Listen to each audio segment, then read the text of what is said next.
60 రోజుల్లో మీతో ఇంగ్లీష్ అద్భుతంగా మాట్లాడిస్తాం. వెంటనే కాల్ చేసి జాయిన్ అవ్వండి.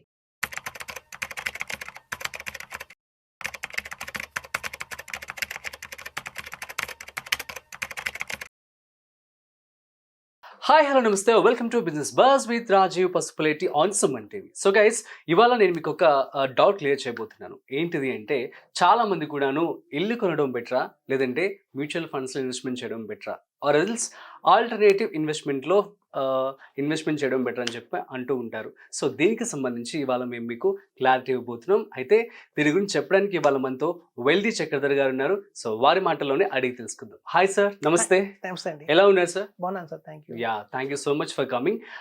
సార్ చెప్పండి. సో యూజువల్గా మనం చూస్తున్నాం రీసెంట్ టైమ్స్లో చాలామంది కూడాను ఇల్లు కొన్ని వడ్డీ కట్టడం కంటే డైరెక్ట్గా మ్యూచువల్ ఫండ్స్ ఇన్వెస్ట్మెంట్ చేసి ఆర్ ఆల్టర్నేటివ్ ఇన్వెస్ట్మెంట్స్ ఏవైతే ఉన్నాయో వాటి ద్వారా వచ్చే డబ్బుతో ఇల్లు కొనుక్కోవచ్చు, దాని ద్వారా మనకి లంసం కూడా మిగులుతుందని చెప్పి అంటూ ఉంటారు.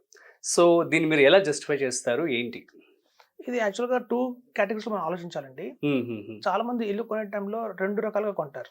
అవును. ఒకళ్ళేమో సెల్ఫ్ గా ఉండడానికి కోసం కొనుక్కుంటారు, ఇంకోళ్ళేమో అదొక ఇన్వెస్ట్మెంట్, ఒక అసెట్ లాగా చూస్తారు. అంటే ఓకే, నాకు 2 ఫ్లాట్స్ ఉన్నాయి, 3 ఫ్లాట్స్ ఉన్నాయి, బెంగళూరులో ఒక ఫ్లాట్ ఉంది, హైదరాబాద్ లో ఒక ఫ్లాట్ ఉంది, కొంచెం ప్రౌడ్ గా ఉంటుంది చెప్పుకోవడానికి, కొంచెం లగ్జరియస్ గా ఉంటుంది, అదొక అసెట్, అప్రిషియేషన్ ఉంటుంది అని థాట్ లో ఉంటారు.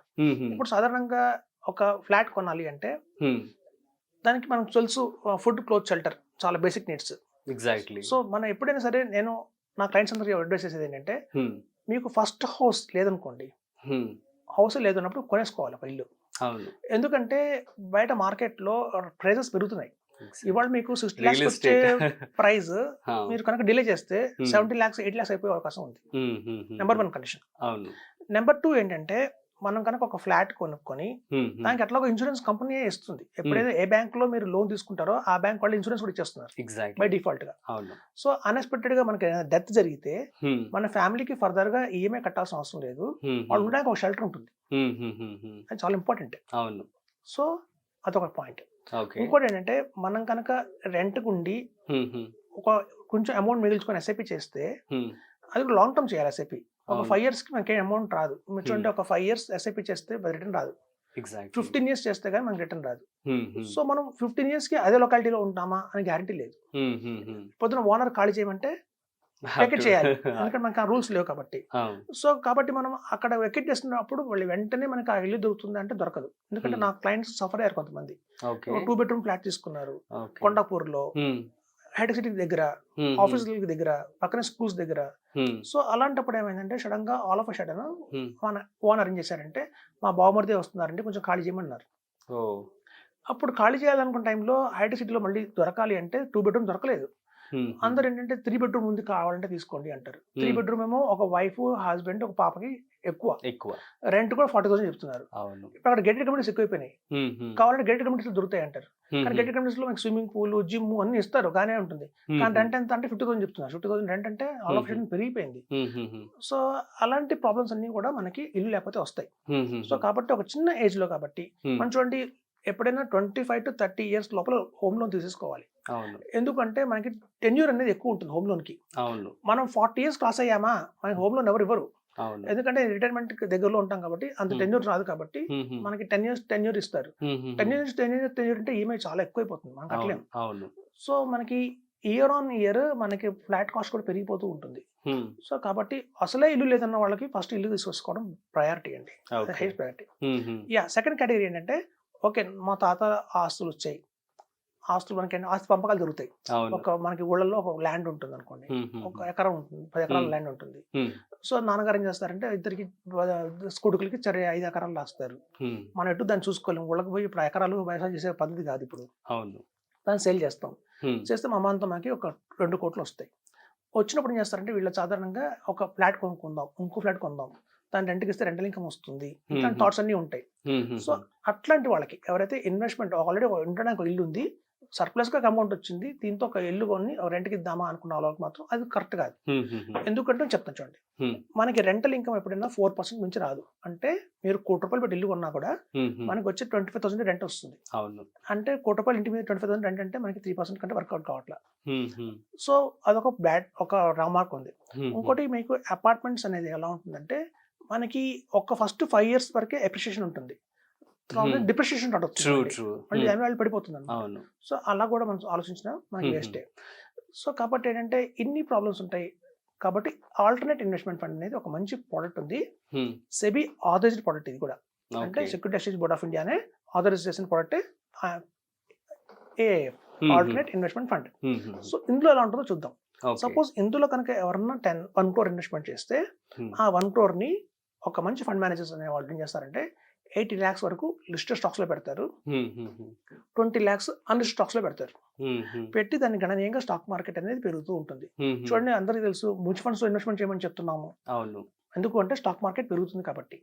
ఇవాళ 80,000 లో ఉన్న స్టాక్ మార్కెట్ బై 2020, 35, 40 వచ్చేకల్లా ఇవాళ సెన్సెక్స్ 80,000 ఏదైతే ఉంటుందో అది గణనీయంగా 1.5 lakh లేదంటే 1,75,000 బియాండ్ 2 lakhs వెళ్ళినా ఆశ్చర్యపోక్కర్లేని చెప్తున్నాం. అంత మనకి ఈ గ్రోత్ అనేది ఉంది.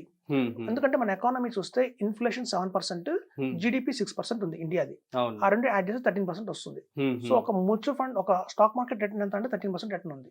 సో 13%, 14% రిటర్న్ లో కనుక మనం క్యాలిక్యులేట్ చేసుకుంటూ వెళ్తే మనం పెట్టిన ఈ 1 crore ఏఎఫ్ లో with in 10 years number 5 crores అవుతుంది. 5 crores. అలా అని చెప్పి మనం కనుక ఫ్లాట్ కొంటే ఇవాళ ఒక 10 ఏళ్లలో 5 కోట్లు అవుతుంది అవ్వదు. ఎందుకంటే ఒక ఫ్లాట్ కి ఒక పాయింట్ ఆఫ్ సాచురేషన్ అనేది వస్తుంది. ఒక రేంజ్, ఒక స్టేజ్ కి వచ్చాక ఆగిపోతుంది అక్కడ. And some times real estate అనేది ఒకసారి బాగుంటుంది, ఒకసారి సడన్ గా పడుతుంది, ఆఫ్టర్ దట్ అగైన్ రైజ్ అవ్వచ్చు. కానీ ఒక స్టాక్ మార్కెట్ లాగా అల్టిమేట్ గా గ్రో అనేది ఉండదు. ఒక సాచురేషన్ పాయింట్ అనే పాయింట్ ఉంటుంది. ఆ పాయింట్ వచ్చాక అక్కడి నుంచి పెద్ద గ్రోత్ అవ్వదు, ఇంకా అయిపోతుంది. మనం ఇవాళ స్క్వేర్ ఎసెప్టీ 10,000 పెట్టి కొన్నాము అంటే పర్ స్క్వేర్ ఎసెప్టీ మీరు 1 crore పెట్టారు అనుకోండి, 10,000 స్క్వేర్ ఎసెప్టీ 1,000 ఎసెప్టీ వస్తుంది, అంటే 2 bedroom వస్తుంది. సో ఆ 10,000 ఎసెప్టీ మీకు పెరిగి 15,000, 16,000 దాకా వెళ్తుంది తప్ప బియాండ్ దట్ ఇంకా పెరగదు. పక్క ఫ్లాట్ పెరుగుతుంది కానీ మంది పెరగదు. మన డిప్రిషియేషన్ స్టార్ట్ అవుతుంది అనమాట. ఆల్రెడీ ఓల్డ్ అయిపోయింది కదా, 5 years ఓల్డ్ అయిపోయింది సార్ అంటారు. సో అక్కడి నుంచి పెరగదు ఇంకా. సో మనకి స్టాక్ మార్కెట్ లో అంటే అలా కాదు, మీకు ఏంటంటే గ్రాడ్యువల్ గా పెరుగుతూనే ఉంటుంది. ఇవాళ 80,000 ఉన్న స్టాక్ మార్కెట్ పొద్దున 1 lakh, 1.5 lakh, 2 lakhs, 2.5 lakhs, మన పిల్లలు పెద్ద సరికల్లా అది 6 lakhs అవుతుంది. సో కాబట్టి అలా మనకి గ్రోత్ మనకి ఎక్కువ ఉంటుంది. కాబట్టి ఆల్టర్నేట్ ఇన్వెస్ట్మెంట్ ఫండ్ బెస్ట్ అని చెప్తాం. ఇంకో ప్లస్ పాయింట్ ఏంటంటే ట్యాక్స్ ఫ్రీ. ఈ వచ్చిన 5 కోట్లు కూడా మీకు ట్యాక్స్ ఫ్రీ. ఏఎఫ్ లో ఉన్న ప్లస్ పాయింట్ ఏంటంటే టాక్సేషన్ అనేది ఆ మొత్తం వాల్యూమ్ మీద కంపెనీ కట్టేస్తుంది, పైన కట్టేసి ఇన్వెస్టర్ చేతికి వచ్చేసరికల్లా ట్యాక్స్ ఫ్రీగా వస్తుంది. మనం మళ్ళీ రిటర్న్స్ ఫైల్ చేసుకున్నా కూడా మనం ట్యాక్స్ కట్టక్కర్లేదు. కానీ అదే మనకి ల్యాండ్ లో కానీ లేకపోతే ఫ్లాట్ లో కానీ పెట్టామనుకోండి, ఆ పెట్టిన అమౌంట్ మీద వచ్చే రిటర్న్ మీద మనం ట్యాక్స్ కట్టాలి. లాంగ్ టర్మ్ తీసుకున్నా కూడా 12% ట్యాక్స్ కట్టాలి. అది ఒక మళ్ళీ క్యాపిటల్ గెయిన్స్ ఉంటుంది. సో ఇక్కడ మనకి ఎన్ని ట్యాక్స్ ఫ్రీ వచ్చింది. తర్వాత ఏంటంటే ఈ 1 crore ని ఒకసారి ఇన్వెస్ట్మెంట్ చేయాలా అంటే ఏఎఫ్ లో ఆప్షన్ ఉంది మనకి. 10 lakhs, 10 lakhs, 10 lakhs, 10 lakhs లాగా 10 months ఇవ్వచ్చు. అదొక ఆప్షన్ ఉంది. లేదా 25 lakhs, 25 lakhs, 25 lakhs లాగా 4 times ఇవ్వచ్చు. అదొక ఆప్షన్ ఉంది. సో ఒకేసారి కూడా మనం బర్డెన్ అవ్వదు, మనం ఇట్లా కూడా ఇవ్వచ్చుకోవచ్చు. సో కాబట్టి ఒక లంసమ్ గా అమౌంట్ ఉంది, రిటైర్మెంట్ అయ్యాము, అమౌంట్ వచ్చింది, లేదా యాన్సిస్ట్రల్ ప్రాపర్టీ వచ్చింది, కూడా ల్యాండ్ అమ్మాము, వచ్చే అమౌంట్ ఏ రూపంలో లంసంగా తెలివిగా ఇన్వెస్ట్మెంట్ చేస్తే మనకే కాదండి, మన నెక్స్ట్ 2 to 3 generations కూడా హ్యాపీగా ఉండొచ్చని చెప్తున్నాను. ఎందుకంటే మనం ఒక 2 పిల్లలు ఉన్నారనుకోండి, మీరు అన్నట్టు రాము, శ్యాము ఒక ఎగ్జాంపుల్ తీసుకుందాం. ఇప్పుడు రాము ఏం చేశాడంటే మీలాగా ఒక ఫ్లాట్ కొన్నాడు, పిల్లడికి ఇద్దాం కదా ఒక ఫ్లాట్ కొన్నాడు. శ్యాము చేశాడంటే తెలివిగా ఏఎఫ్ లో పెట్టాడు అనుకుందాం. లేకపోతే వీళ్ళ పిల్లలకి వీళ్ళు ఇచ్చేటప్పటికి ఏమవుతుందంటే ఇతనేమో 5 కోట్లు లంసంగా ఏఎఫ్ లో ఇస్తున్నాడు. రామ్కి వాళ్ళ అబ్బాయికి ఏంటంటే సెకండ్ హ్యాండ్ హౌస్ వచ్చింది, ఫస్ట్ హ్యాండ్ కాదు సెకండ్ హ్యాండ్ హౌస్ వచ్చింది విత్ ఆల్ రిపేర్స్. ఏంటంటే ఈ పని చేస్తా ఉంటాడు. సో కాబట్టి అలా కాకుండా మనం ప్రాపర్ గా ఆలోచించుకొని ఏది కరెక్ట్ అని చెప్పి తీసుకోవాలి. మనకంటూ ఇల్లు లేకపోతే ఫ్లాట్ పెట్టండి. ఆల్రెడీ ఒక ఇల్లు ఉంది, ఇన్వెస్ట్మెంట్ కోసం అయితే మాత్రం ఫ్లాట్స్ కరెక్ట్ గా అని చెప్తున్నారు. Super sir, thank you so much. So guys, మీ అందరికి అర్థమైంది కదా. సో మీరు కనుక ఒకవేళ ఇల్లు లేదు అనుకున్నట్లయితే సో ఇంటిని తీసుకోవడం బెటర్ అని చెప్పి సార్ చెప్పడం జరిగింది. అట్ ది సేమ్ టైం మీకు కనుక ఏదైనా లంసమ్ అమౌంట్, ఫర్ ఎగ్జాంపుల్ ఎవరైనా రిటైర్ అయ్యారు, లేదంటే మీకు లంసమ్ అమౌంట్ అయితే రావడం జరిగింది. సో ఆ టైంలో మీరు తెలివిగా ఇలా మీరు ఏఎఫ్లో కనుక ఇన్వెస్ట్మెంట్ చేసినట్లయితే మీకు మంచి రిజల్ట్స్ అనేవి రావడం జరుగుతుంది, రిటర్న్స్ కూడా రావడం జరుగుతుంది.